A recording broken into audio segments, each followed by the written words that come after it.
hard to succeed at that time. And you had that happen. Now let's fast forward a little bit further. Let's go into the late 1980s in Portland wrestling in general. Later in the decade, minus the supercard stuff that sort of succeeded and really didn't succeed to such a degree,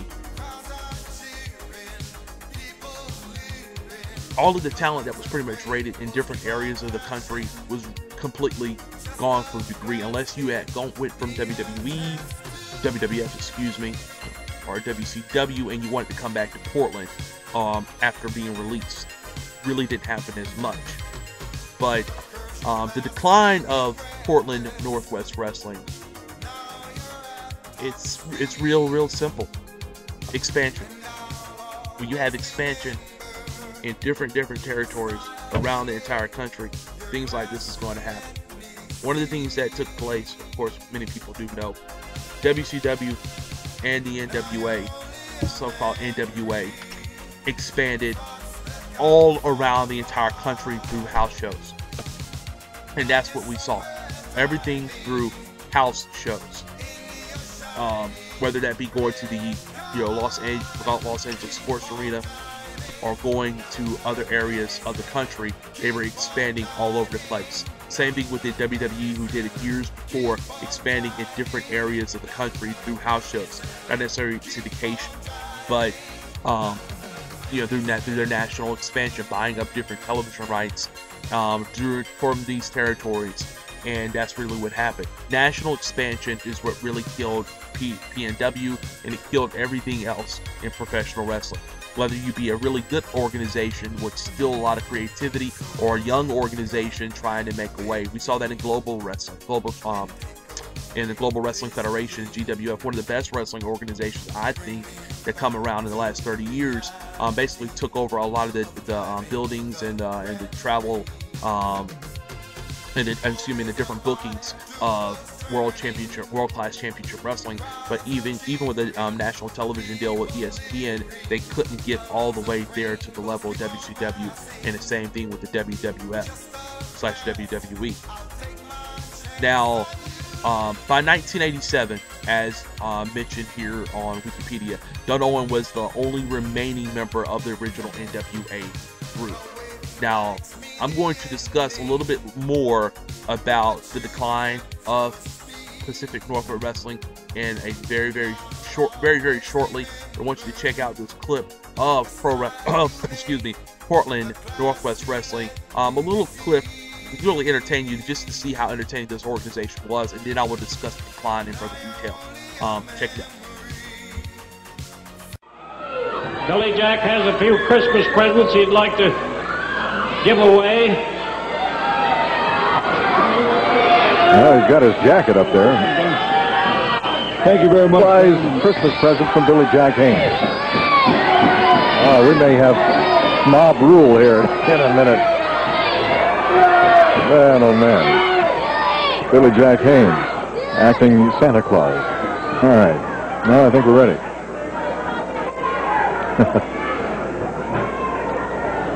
Billy will be wrestling all over the Northwest, so you might want to, if you're watching this telecast from outside the Portland area, watch your newspapers, listen to your local radio stations for information and news on where pro wrestling will be held in your area. And go watch it in person.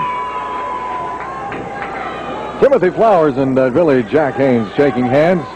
Good sportsmanship shown by Flowers. Jack Haynes getting that adrenaline going. Get that fan power behind him. Full Nelson, that's it. You can wrap this one up. You can wrap this one up in a great big Christmas package, because it's all over. The Billy Jack Haynes full Nelson, ring the bell. Yes, sir. It's all over. Billy Jack Haynes, winner with a full Nelson over Diamond Timothy Flowers. Oh, Billy Jack is back, and we'll be right back with more right after this. Tom Peterson's best VCR buy. as advertised. Well, we had something happen after we thought the match was over, ladies and gentlemen. The folks here at the sports arena saw it, but our television audience did not see it. Remember, we were talking about Santa Claus out there in the crowd? Well, after Billy Jack Haynes had beaten Diamond Timothy Flowers with a full Nelson, Santa Claus turned out to be Rip Oliver. Rip went into the ring with this tire iron, attacked Billy Jack Haynes. You can see him out there bleeding, forehead. He hit Steve Hardy on the leg with this thing. Fantastic, you talked enough. This time the Christmas started talking again. This is a big Christmas present for you, Billy Jerk. I chased you out of Texas. I chased him out of Florida. I chased him out of his home. And now I come back to humiliate him. And this other young punk out here, the other two geeks, they want to stick their nose in the crippler's business. Well, let me tell you boys one thing. Mr. T ain't got nothing on Rip Oliver. Look at Billy Jack. That's just a start. It's been a start now for 3 years. I want every one of you people here in the great Northwest. This is your big Christmas present from the cripple Rip Oliver, and you also go have a lot more of them throughout the whole year of 1986, brother. Just get one look at Billy, boy. I don't know who you are, don't know where you come from. Don't never stick your nose in my business again, boy. I put the message out. I was coming back to the Northwest.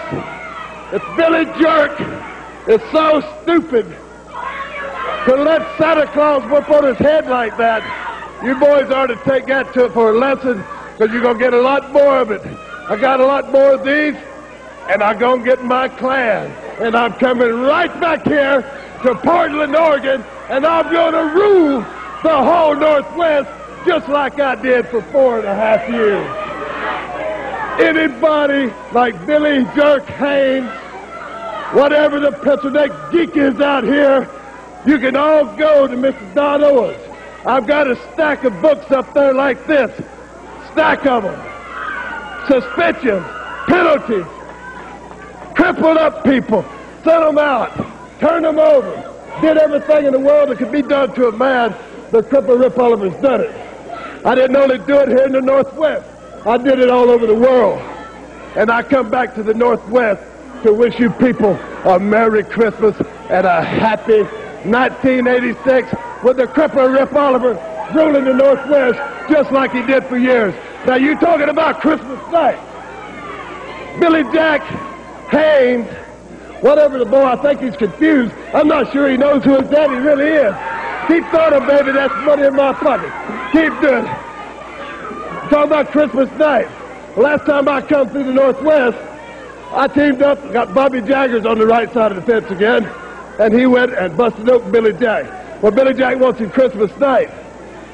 Well, Billy Jack, if you're any kind of a man, you'll come up and meet Rip Oliver right here in the Portland Sports Arena Wednesday night, December the 25th, and I'll take you and finish just a little bit of what I started there. I'll take you and cripple you up, put you on the carry-out service, and let you take a ride. You any kind of a man, come put your name on the line, boy. Not only is Rip Oliver an insult to professional wrestling, it is an insult to Santa Claus and the spirit of Christmas. We will be back with our main event right after this. Coming soon to B-Spec Productions.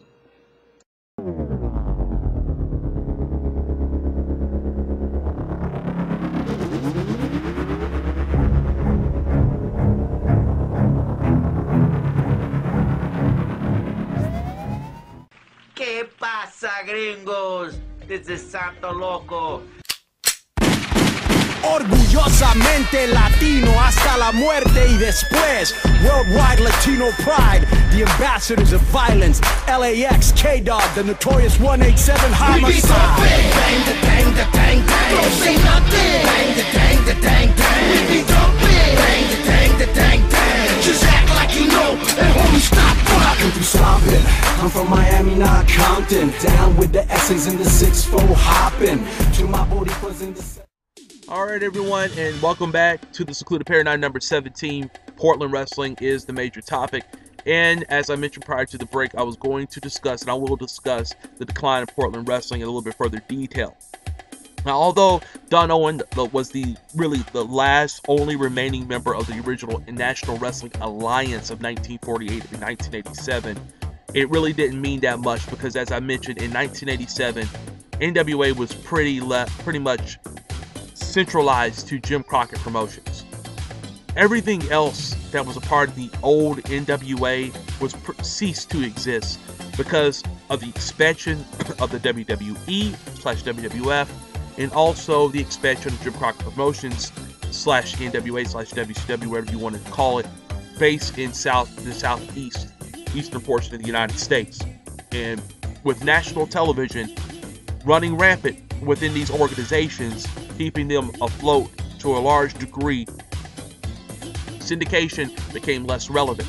And although Portland wrestling was one of the longest syndicated wrestling shows of all time, I mean, it ranks up there with Meet the Press and CBS in the Evening News, it ceased to be as important as it was because of the expansion of national television. And when many people say the expansion of national television, I don't think they really understand the meaning behind that.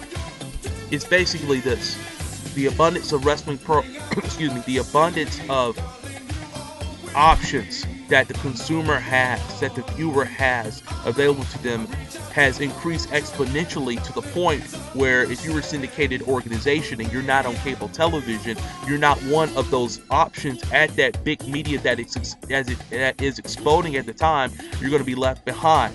That's kind of what happened with Portland wrestling.